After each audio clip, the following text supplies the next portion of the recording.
When Chuck Berry died in 2017, his family thought they knew everything about the rock legend. They were wrong. Hidden in a hotel safe was a collection so disturbing it made his past scandals look mild.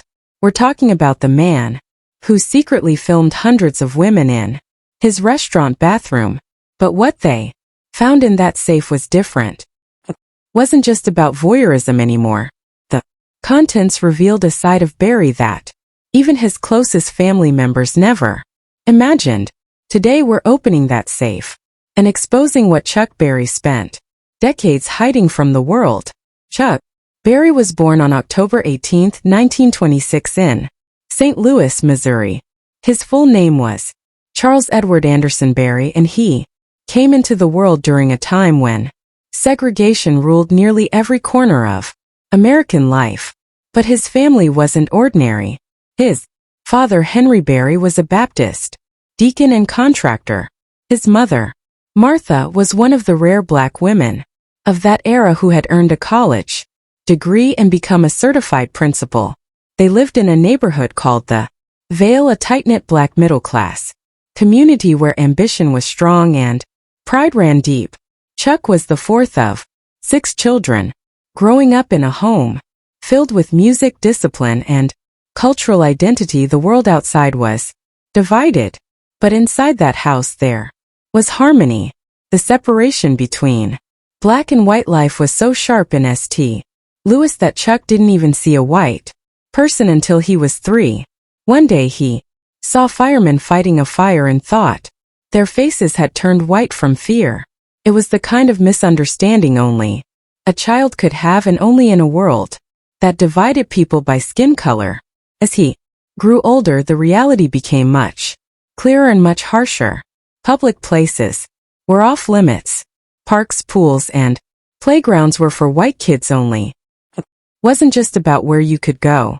It was about being constantly reminded that you didn't belong. That bitter taste of exclusion would one day pour into the lyrics of his songs, especially when he sang about freedom, movement, and longing in tracks like Brown-Eyed Handsome Man. Before rock and roll came, calling music came from the church. Chuck joined the all-men's choir at the Antioch Baptist Church when he was 6.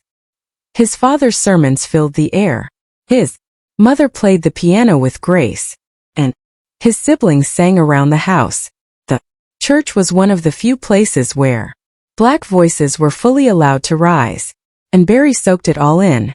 The rhythms, the harmonies, the call and response. He learned how to perform by watching the reactions of the congregation. He felt the emotional power of music early on, and it never left him. At 15 in 1941, he bought his first guitar. It cost exactly $14 and came from a neighbor.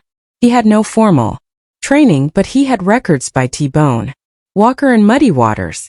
He'd listen over and over, copying every note in secret down in his basement. Later he'd take lessons from a jazz guitarist named Ira Harris, who helped sharpen his skills.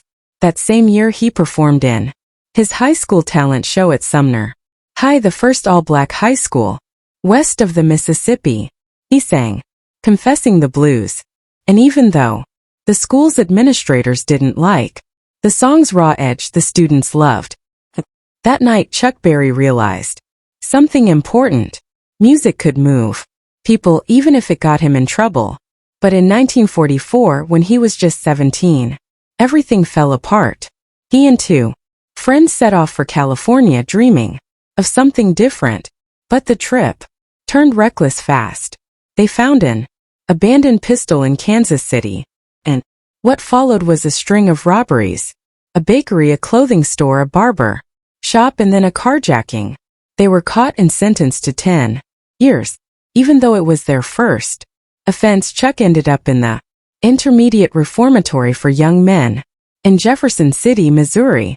It was there he formed a singing group and even tried boxing, but the shame of that time stayed with him. He was released exactly on his 21st birthday, October 18, 1947. Out of prison, he went straight to work. He got a janitor job at the Pfizer body planned for $50 a week. But that wasn't his dream.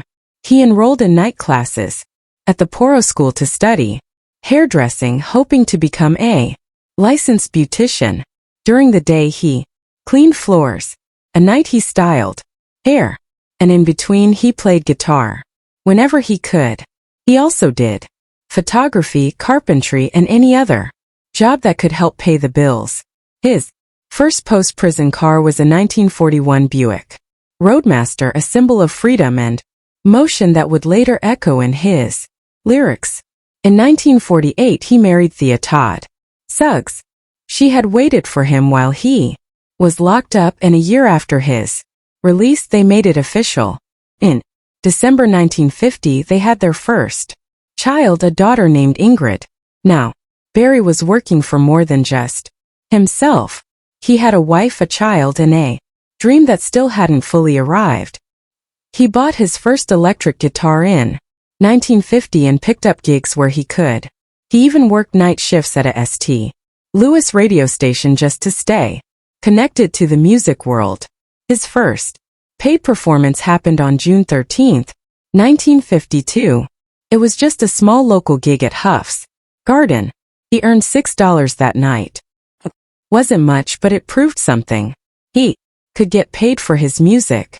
He played with Tommy Stevens, the same friend who had backed him during that high school talent show.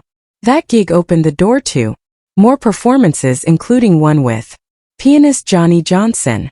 On New Year's Eve 1952, Barry got a last-minute call. The saxophonist for Sir John's trio was sick, and the band needed a replacement fast. Barry stepped in. They played at the Cosmopolitan Club in East St. Louis, and something magical happened. Barry started mixing country western songs into their blues and R&B sets. First, people laughed and called him a black hillbilly, but soon they started dancing. The crowd shifted. More white faces started showing up. The band got renamed the Chuck Berry Trio. And for the first time, Chuck had creative control. He was blending genres in ways no one expected.